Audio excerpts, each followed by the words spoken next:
मैं सुधीर भास्कर पांडे समष्टि अर्थशास्त्र के सरकारी बजट एवं अर्थव्यवस्था के भाग 2 में आज चर्चा करेंगे। इसके पहले भाग 1 में हम लोग इन बातों पर चर्चा कर चुके हैं। सार्वजनिक एवं निजी वस्तुएं, बजट क्या है, व्हाट इज बजट, बजट के घटक, कंपोनेंट्स ऑफ बजट, बजट के उद्देश्य, ऑब्जेक्ट ऑफ बजट। आज भाग 2 में सरकारी बजट एवं अर्थव्यवस्था के भाग 2 में हम बजट घाटा, घाटे की वित्त व्यवस्था और इसी प्रकार आगे चर्चा करेंगे। बजट घाटे से तात्पर्य होता है जब कुल प्राप्तियां कुल व्यय से कम हो जाती हैं तो इसे हम बजट घाटा कहते हैं। अर्थात सरकार द्वारा प्राप्त कुल आय उनकी कुल प्राप्तियों से कम हो जाती है या कुल व्यय बढ़ जाते हैं कुल आय की अपेक्षा, तो इसे बजट घाटा कहते हैं। इसकी निम्न अवधारणाएं हैं। Concept of budget deficit. पहला, राजस्व घाटा, इसे रेवेन्यू डेफिसिट भी कहते हैं। यह कुल राजस्व घाटा, कुल राजस्व प्राप्तियां जब कुल राजस्व व्यय से कम हो जाती हैं तो ऐसी बजट को हम कुल राजस्व घाटा कहते हैं। राजकोषीय घाटा, फिजिकल डेफिसिट। राजकोषीय घाटे के अंतर्गत जब कुल बजटीय व्यय ऋणों को छोड़कर कुल बजटीय प्राप्तियों से अधिक होता है तो ऐसी स्थिति को हम राजकोषीय घाटा कहते हैं। प्राथमिक घाटा, प्राइमरी डेफिसिट। सकल प्राथमिक घाटा, राजकोषीय घाटे में से किए गए ब्याज के भुगतान को घटाने पर जो अंतर प्राप्त होता है उसे प्राथमिक घाटा या प्राइमरी डेफिसिट कहा जाता है। बजट घाटा, कुल राजस्व तथा पूंजीगत व्ययों के योग में से कुल राजस्व और पूंजीगत आय को घटा दिया जाए या इन दोनों का जो अंतर आता है उसे ही हम बजट घाटा कहते हैं। आजकल विकासशील देशों में घाटे के बजट की ही व्यवस्था होती है, घाटे के बजट को ही अपनाया जाता है। भारत भी एक विकासशील देश है।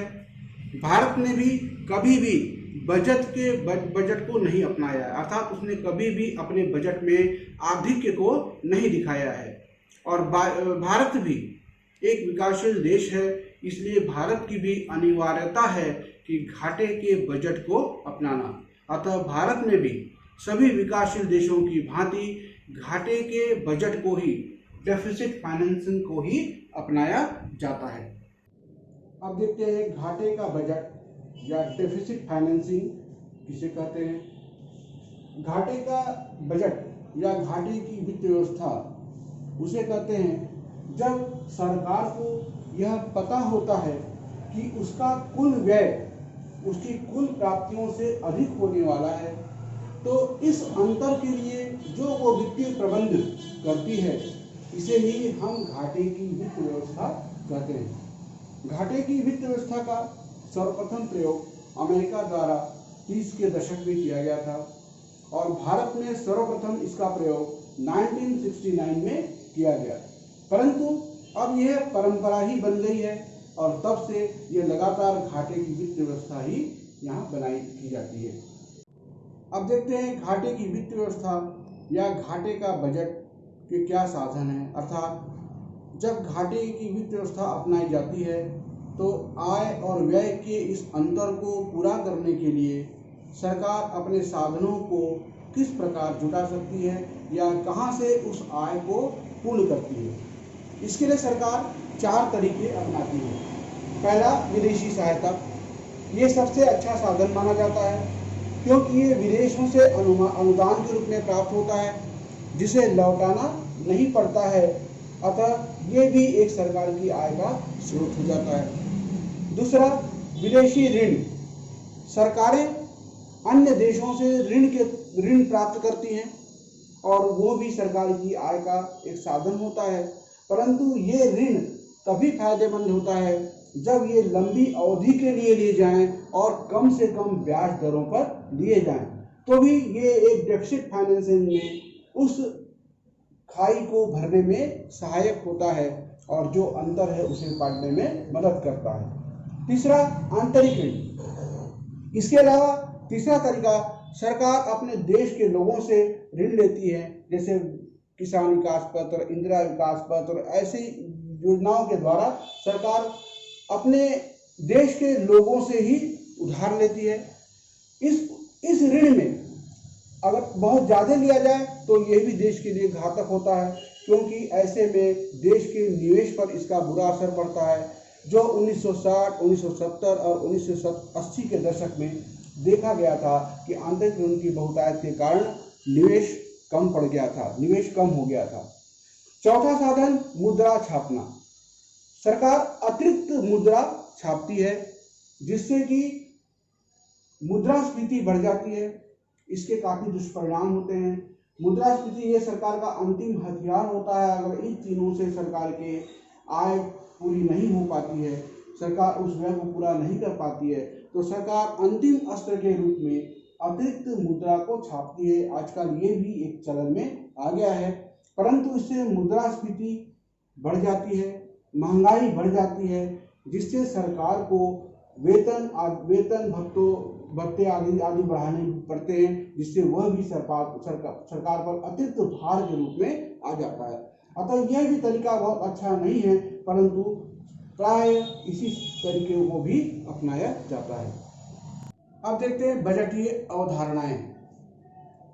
इसमें सबसे पहले हम देखते हैं आम बजट या पारंपरिक बजट, जिसे यूनियन बजट भी कहते हैं। वर्तमान में इस समय जो फरवरी में बजट प्रस्तुत किया जाता है उसे ही हम आम बजट या पारंपरिक बजट कहते हैं, जो केंद्र सरकार द्वारा फरवरी में प्रस्तुत किया जाता है। इस बजट में आने वाले या आगामी वर्ष के अनुमान होते हैं, अर्थात आगामी वर्ष के आय और व्यय के अनुमान इस बजट में हमको देखने को मिलते हैं। इसमें विभिन्न मंत्रालयों को आवंटित धनराशि का लेखा जोखा होता है। दूसरा, निष्पादन बजट या परफॉर्मेंस बजट। कभी कभी सरकारें किसी विशेष कार्य के परिणाम को आधार मानकर उस हेतु बजट जारी करती है। तो ऐसे जब किसी विशेष कार्य के परिणाम को आधार मानकर कोई बजट बनाया जाता है तो इसे हम निष्पादन बजट कहते हैं। ऐसे बजट का प्रयोग सर्वप्रथम अमेरिका द्वारा किया गया था। तीसरा, परिणामोन्मुखी बजट या आउटकम बजट। जब आम बजट में आवंटित धनराशि का विभिन्न मंत्रालयों को लेखा जोखा देने के लिए कहा जाता है या उनको लेखा जोखा देना आवश्यक हो जाता है, तो ऐसे बजट को हम आउटकम बजट कहते हैं। इस बजट का प्रयोग भारत में 2005-06 में किया जा चुका है। अब आते हैं चौथा, लैंगिक बजट या जेंडर बजट। जब किसी बजट में महिलाओं के विकास, सशक्तिकरण, कल्याण हेतु मंत्रालयों में विशेष धनराशि का आवंटन किया जाता है, तो ऐसे बजट को हम लैंगिक बजट या जेंडर बजट कहते हैं। इसका प्रयोग सर्वप्रथम ऑस्ट्रेलिया में किया गया था और भारत में भी इसका प्रयोग 2005-06 के बजट में किया जा चुका है। इसके बाद आता है पांचवा, शून्य आधारित बजट अर्थात जीरो बेस बजट। जब किसी भी बजट में प्रारंभ करते समय सभी आवंटनों को शून्य माना जाता है, तो ऐसे बजट को हम शून्य आधारित बजट कहते हैं। इसका प्रयोग भी सर्वप्रथम अमेरिका द्वारा किया गया और भारत में भी इसका प्रयोग 1987 अर्थात 1987 में किया जा चुका है। इसके बाद आता है 6, अंतरिम बजट, इंटरिम बजट। जब किसी वर्ष चुनाव, युद्ध या ऐसी ही किसी विषम परिस्थिति के कारण बजट स्वीकृत करना पड़ता है, कुछ समय के लिए, कुछ महीनों के लिए जब बजट बनाना होता है, बजट प्रस्तुत करना होता है, तो इसे अंतरिम बजट कहा जाता है। लेखानुदान, वोट ऑन अकाउंट। अनुच्छेद 116 क के अंतर्गत अग्रिम राशि की मंजूरी जब लोकसभा द्वारा दी जाती है तो इसे लेखानुदान या वोट ऑन अकाउंट कहते हैं। धन विधेयक या मनी बिल, जब कभी कभी लोकसभा अध्यक्ष को भी कुछ धन आवंटन करना पड़ता है, तो जब लोकसभा अध्यक्ष बिना उच्च सदन अर्थात राज्यसभा की अनुमति के धन आवंटन करता है तो इसे मनी बिल या धन विधेयक कहते हैं। उसके बाद आता है राजकोषीय बाधा, फिजिकल ड्रैग। जब मुद्रास्फीति के कारण लोगों की आमदनी उच्चतम स्तर पर पहुंचने के कारण क्रय शक्ति में कमी आती है या क्रय शक्ति घट जाती है और जिसके कारण मुद्रास्फीति में कमी हो जाती है तो इसे हम राजकोषीय बाधा या फिजिकल ड्रैग कहते हैं। उसके बाद राजकोषीय तटस्थता, फिजिकल न्यूट्रलिटी। जब कुल कर राजस्व और कुल सार्वजनिक व्यय आपस में बराबर हो जाते हैं तो ऐसी स्थिति को राजकोषीय तटस्थता या फिजिकल न्यूट्रलिटी कहते हैं। क्राउडिंग आउट, क्राउडिंग आउट एक ऐसी स्थिति है जब सरकार पर कर्ज बहुत ज़्यादा हो जाता है और सरकार ऋण अधिक होने के कारण उसको ब्याज दरें बढ़ानी पड़ती हैं। ब्याज दरें बढ़ने से तरलता में कमी आ जाती है, देश में तरलता कम हो जाती है और जिसके कारण निजी उद्योगपति देश से बाहर पलायन करने लगते हैं, अर्थव्यवस्था के बाहर पलायन करना शुरू कर देते हैं। तो ऐसी स्थिति को हम क्राउडिंग आउट कहते हैं। अंतिम में पंप प्राइमिंग, जब अर्थव्यवस्था में मंदी की स्थिति होती है तो मंदी की स्थिति में लोगों की क्रय शक्ति कम हो जाती है, तो इस क्रय शक्ति को बढ़ाने के लिए सरकार को अनेक प्रकार के उपाय करने पड़ते हैं ताकि मंदी को से निपटा जा सके।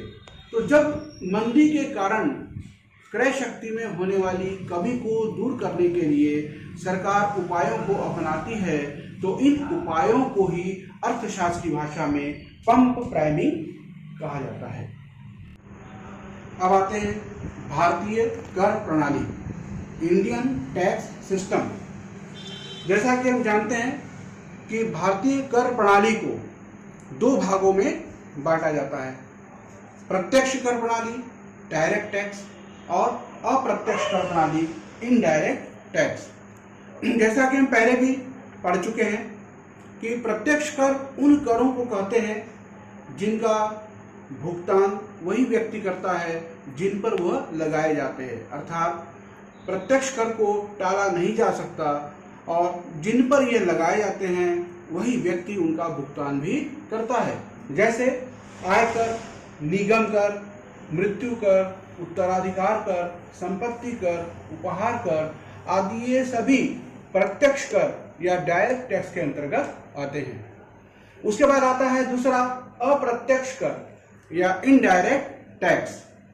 इनडायरेक्ट टैक्स भी हम पढ़ चुके हैं कि ये ऐसे टैक्स होते हैं जिनका भुगतान पूर्णतः या आंशिक रूप से उपभोक्ता द्वारा किया जाता है, अर्थात ये टैक्स लगाए किसी व्यक्ति पर जाते हैं परंतु उसका भुगतान कोई अन्य व्यक्ति करता है। कभी कभी पूर्णतः भुगतान कर देता है या कभी कभी आंशिक रूप से भुगतान करता है, परंतु अप्रत्यक्ष करों का भुगतान लगाया किसी एक व्यक्ति पर जाता है और उसका भुगतान कोई अन्य व्यक्ति करता है। अर्थात इस पर करापार एवं कराधार दोनों ही अलग अलग व्यक्तियों पर होता है। इन टैक्स की श्रेणी में आयात, निर्यात, वस्तु सेवा कर, बिक्री कर, मनोरंजन कर आदि इस प्रकार के कर आते हैं। हम देखते हैं अक्सर हम सामान जब भी कोई खरीदारी करते हैं तो बिक्री का एमआरपी लिखा होता है, वो एमआरपी सभी टैक्सों समेत उस वस्तु की कीमत होती है। कभी हमें वस्तुएं एमआरपी पर ही मिल जाती हैं या कभी कभी हमें एमआरपी से कम कीमत पर मिल जाती है, अर्थात कभी कभी वह दुकानदार ही उन करों को वहन कर लेता है। अर्थात अप्रत्यक्ष करों में कभी कभी आंशिक रूप से भुगतान करना पड़ता है और कभी कभी पूर्णतः भुगतान करना पड़ता है। अब प्रत्यक्ष कर ये कई प्रकार के हुआ करते थे, परंतु अब 1 जुलाई 2017 से पूरे देश में वस्तु एवं सेवा कर के नाम से एक रूपता लाई गई है, जिसे हम जीएसटी के नाम से जानते हैं। जीएसटी भी एक प्रकार से अप्रत्यक्ष कर ही है। अप्रत्यक्ष कर प्रणाली में यह एक सुधार है, जिसमें विभिन्न प्रकार के अप्रत्यक्ष करों को शामिल किया गया है और संविधान के 101वें संशोधन के द्वारा इसमें विभिन्न अप्रत्यक्ष करों को शामिल करते हुए 1 जुलाई 2017 से इसे पूरे देश में लागू किया गया है, जिसका उद्देश्य पूरे देश में एक कर प्रणाली को बढ़ावा देना है। जीएसटी या गुड्स एंड सर्विस टैक्स, वर्तमान में इनकी जो प्रचलित दरें हैं वे 0%, 3%, 5%, 12%, 18% और 28% हैं। अनिवार्य एवं आवश्यक वस्तुओं की दरों को शून्य रखा गया है और इसके अतिरिक्त विभिन्न प्रकार की वस्तुओं को विभिन्न दरों पर टैक्स लगाया जाता है। इन टैक्स को जब लेन देन राज्य के अंदर होता है तो ये दोनों भी मिल करके उस पर टैक्स लगाती हैं और आधा सीजीएसटी होता है और आधा एसजीएसटी होता है। परंतु जब ये लेन देन अंतरराज्यीय हो जाता है, दो राज्यों के बीच होता है, तो ऐसे में ये पूरे टैक्स केंद्र सरकार ही लगाती है और संग्रहित करती है, परंतु इनका योग इन दोनों के योग के बराबर ही होता है। तो ऐसी दशा में केंद्र सरकार अनुच्छेद 269A1 के अंतर्गत टैक्स वसूल करती है, टैक्स लगाती है, वसूल करती है, यानी संग्रहित करती है और उसे केंद्र और राज्यों में बराबर बांट देती है। अब सीजीएसटी और एसजीएसटी की क्या क्या मदें हैं। सीजीएसटी अर्थात केंद्रीय गुड्स सर्विस टैक्स के अंतर्गत केंद्रीय उत्पाद शुल्क, दवा एवं प्रसाधन पर उत्पाद शुल्क, सीमा शुल्क, अतिरिक्त सीमा शुल्क, सेवा कर, अधिकार एवं उपकर, इस प्रकार के कर आते हैं। जबकि एसजीएसटी राज्य द्वारा सेवा कर जो लिए जाते हैं, सेवा उसके आधार पर वैट, वैल्यू एडेड टैक्स, बिक्री कर, विलास कर, प्रवेश कर, विज्ञापन, मनोरंजन, लॉटरी, सट्टा आदि इस प्रकार के करों को शामिल किया जाता है। इस प्रकार ये अप्रत्यक्ष करों का एक साथ मिला करके नई कर प्रणाली संशोधित रूप में 1 जुलाई सन 2017 से पूरे देश में करों में एक रूपता लाने के लिए लागू की गई है। इसी पार्ट 2 के साथ हमारा सरकारी बजट एवं अर्थव्यवस्था अध्याय समाप्त होता है। अगले वीडियो में हम एक नया अध्याय लेके पुनः उपस्थित होंगे। तब तक के लिए धन्यवाद।